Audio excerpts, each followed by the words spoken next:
So, ito na yung niluto ko sa air fryer del Liempo. Titikman na natin. Pinalamig ko muna konti.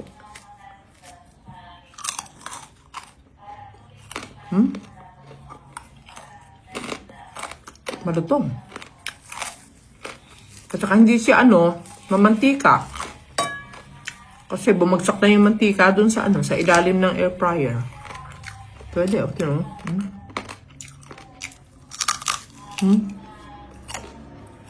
Okay, Asin lang to.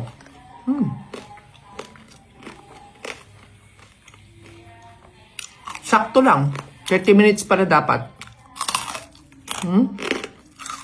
Lutong.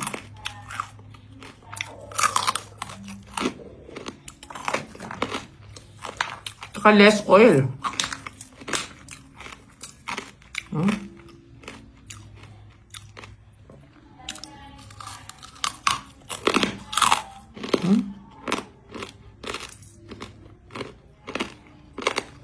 Ito pa.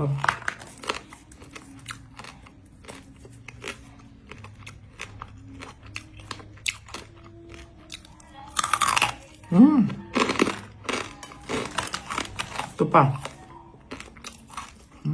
Taba.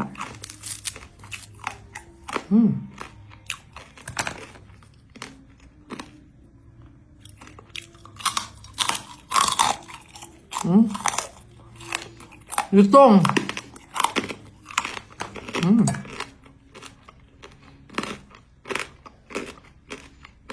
Ang matandang kumakain ng taba. Yes, matandang kumakain ng taba. Pero nag-normal ang BP, nag-normal ang sugar. Lumiit ang bewang. Di ba?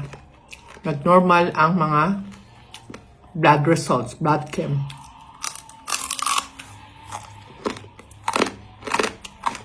Ang masaya ko, marunong na akong gumamit ng air fryer. Sarap!